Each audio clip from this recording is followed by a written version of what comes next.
দুটি কথাকে আজ আপনার খুব ভালোভাবে জেনে রাখা উচিত, যা আপনার মধ্যে থাকা সবথেকে বড় মিসআন্ডারস্ট্যান্ডিংকে দূর করে দেবে।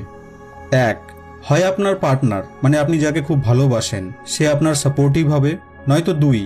সে আপনার পার্টনার হওয়ার মানে আপনার ভালোবাসা পাওয়ার যোগ্যই নয়, স্পেশালি তখন যখন সে আপনাকে বেশ কয়েকদিন ধরে ইগনোর করছে। রিজন অনেক কিছু হতে পারে যে সে আপনার থেকেও ভালো কাউকে খুঁজে পেয়ে গেছে, বা হয়তো সে অন্যর কাছ থেকে আপনার ব্যাপারে কিছু শুনেছে এবং সেটিকে ভেরিফাই করেনি, বা হয়তো তার ক্যারেক্টারই ওই রকম। Sorry, but don't mind. যদি আপনি মনে করেন যে আপনার হ্যাপিনেস অন্য কোনো ব্যক্তির দ্বারা কন্ট্রোল হয়, তাহলে আজকের এই ভিডিওটি আপনারই জন্যে। প্রহেলিকার কমেন্ট বক্সে আমি এমন হাজার হাজার কমেন্টকে পেয়েছি যেখানে আমার প্রিয় বন্ধুদের বক্তব্য হলো এই যে আমি কাউকে খুব ভালোবাসি, কিন্তু সেই মানুষটি আমাকে একেবারেই ভালোবাসে না, বা আগে খুবই ভালোবাসতো কিন্তু এখন আমার প্রতি তার ইন্টারেস্ট দিন দিন কমে যাচ্ছে। তো বন্ধু, আজকের এই ভিডিওটিতে আমরা এমনই কিছু সত্যতার ব্যাপারে জানব যা আপনার মনের মধ্যে থাকা প্রতিটি প্রশ্নের উত্তরকে দেবে এবং আপনার থিঙ্কিং চেঞ্জ হয়ে যাবে। সবথেকে প্রথম, প্রতিটি ঘটনাকে কোনোদিনই সোশ্যাল মিডিয়ায় শেয়ার করবেন না। হয়তো আপনাকে কেউ কিছু বলেছে, বা হয়তো আপনি যা ফিল করছেন, বা হয়তো আপনার ওভার থিঙ্কিং হচ্ছে, তো এগুলিকে, এক কথায় নিজের ফিলিংসগুলিকে সবসময় সোশ্যাল মিডিয়ায় পোস্ট করবেন না। যদি আপনি এগুলি বারবার করতে থাকেন তাহলে লোকেরা ভাববে যে আপনি তাদের অ্যাটেনশন চাচ্ছেন। বরং এরই পরিবর্তে লাইফে কোনো প্রবলেম এলে আপনাকে সামনাসামনি কারোর সাথে কথা বলা উচিত, যে আপনাকে সমাধান দিতে পারবে, নাকি এই যে কে স্ট্যাটাসে দেখলো যে আমি দুঃখী আছি।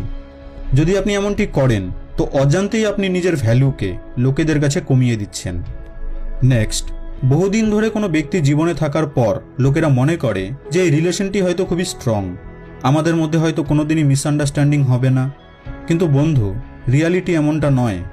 লং টাইমে থাকা মানে এ নয় যে ভবিষ্যতে আপনার রিলেশন লং টাইম অবধি থাকবে।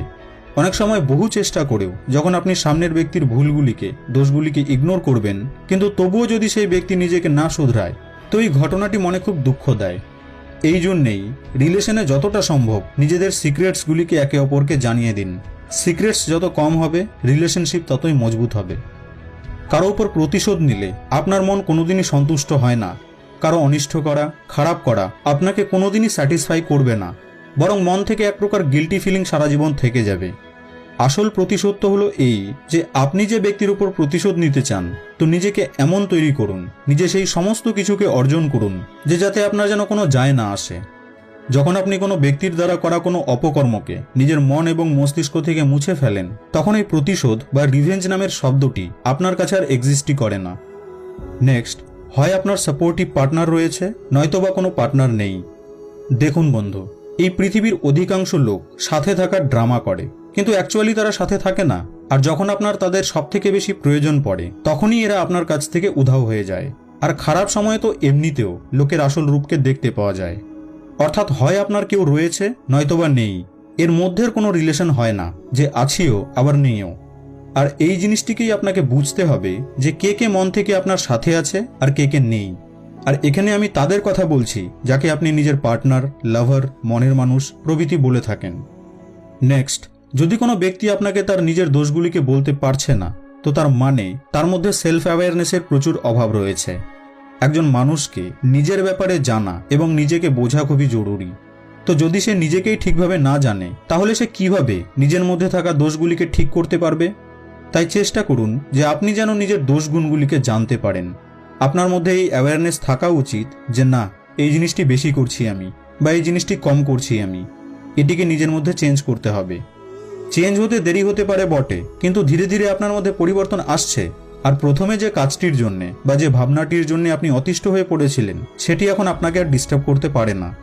আপনি নিজের মধ্যে অনেকটা ইমপ্রুভকে দেখতে পাচ্ছেন। তো বন্ধু, আজকের এই ভিডিওটি আপনাকে কেমন লাগলো তা কমেন্ট বক্সে আমাকে অবশ্যই জানাবেন। ভিডিওটি ভালো লেগে থাকলে লাইক এবং শেয়ার করতে ভুলবেন না কিন্তু। আপনাদের সঙ্গে আবার দেখা হবে নেক্সট ভিডিওতে।